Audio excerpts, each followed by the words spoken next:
wabarakatuh. Ketemu lagi bersama saya Muhammad Nasrullah.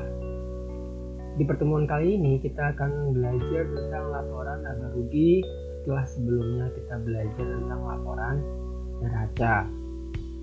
Langsung saja, apa sih laporan laba rugi itu? Tentunya harusnya kalian sudah mengerti karena sebelumnya kita sudah membahas sepintas. Merupakan laporan yang menggambarkan hasil operasi perusahaan dalam suatu periode tertentu. Melalui laporan laba rugi, perusahaan bisa mengetahui keuntungan dan kerugian perusahaan dalam suatu periode. Itulah laporan laba rugi. Unsur-unsur pokok laporan laba rugi terdiri dari dua. Yang pertama, pendapatan.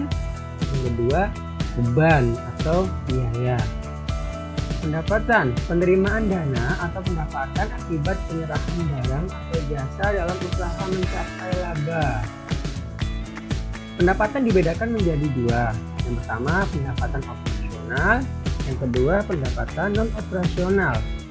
Pendapatan operasional adalah pendapatan yang berkaitan langsung dengan usaha yang sedang dijalani. Yang kedua, pendapatan non-operasional, pendapatan yang tidak berkaitan langsung dengan usaha yang sedang dijalani. Sebagai contoh, misalkan kita menyewakan tempat kepada orang lain. Nah, itu merupakan pendapatan non-operasional yang berasal dari sewa tempat tadi. Yang kedua, unsur beban atau biaya adalah pengorbanan yang terjadi dalam rangka memperoleh pendapatan. Beban juga dibedakan menjadi dua, beban operasional dan juga beban non-operasional. Beban operasional adalah beban yang dikeluarkan berkaitan dengan operasional kegiatan usaha kita. Yang kedua, beban non-operasional merupakan beban yang tidak berkaitan langsung dengan usaha yang sedang kita jalani. Misalkan ada biaya-biaya yang mendadak dikeluarkan, contohnya biaya lain-lain. Lebih jelasnya, kita bisa langsung ke dalam contoh laporan laba rugi sebagai berikut. Oke, baik. Di sini merupakan contoh soal daripada laporan laba rugi. Di sini ada TV Alfa Catering memiliki data keuangan sebagai berikut. Pendapatan selama 1 bulan sebesar 50 juta dengan harga pokok penjualan sebesar 30 juta. Selama operasional mengeluarkan biaya sebagai berikut.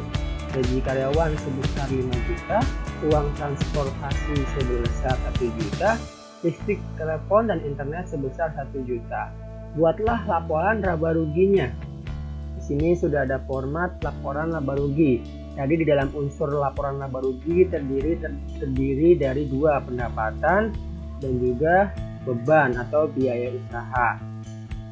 Pada dasarnya, setiap perusahaan satu dengan yang lainnya berbeda. Semakin besar perusahaan, maka semakin banyak pula biaya usaha yang dikeluarkan. Dan juga bisa saja pendapatan juga semakin banyak. Tapi di sini adalah sebagai contoh sederhananya. Jadi jelaskan bahwa pendapatan Alfa Catering sebesar 50 juta rupiah. Dengan harga pokok penjualannya sebesar 30 juta rupiah. Ini dikeluarkan untuk bahan-bahan baku dalam proses usaha catering. Di sini didapatkan laba kotor penjualan.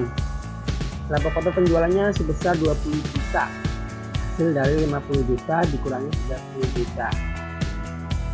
Berikutnya di sana ada biaya usaha atau beban usaha. Pertama ada gaji sebesar 5 juta rupiah. Transport sebesar 1 juta rupiah. Dan juga ada listrik, telepon, dan internet sebesar 1 juta rupiah. Didapatkan total daripada biaya usaha sebesar 7 juta rupiah. Tadi adalah laba kotor penjualan sebesar 20 juta dikurangi biaya yang dikeluarkan 7 juta, maka didapatkan laba bersih usaha sebelum pajak 13 juta rupiah. Karena di sini masih kecil penghasilannya, maka kemungkinan besar pajak tidak diberikan atau tidak dikenakan. Jadi di sini 0. Jadi didapatkan laba bersih dari usaha Arfa Catering sebesar 13 juta rupiah. Jadi perusahaan Arfa Catering mendapatkan laba sebesar 13 juta rupiah. Ini adalah contoh sederhana dari laporan laba rugi perusahaan. Sekali lagi, setiap perusahaan berbeda satu dengan yang lainnya, tapi pada dasarnya sama, terdiri dari pendapatan dan beban atau biaya usaha. Demikian materi laporan laba rugi di pertemuan kali ini. Di pertemuan berikutnya kita belajar tentang laporan perubahan modal dan laporan arus kas. Sekian dari saya. Terima kasih. Assalamualaikum warahmatullahi wabarakatuh.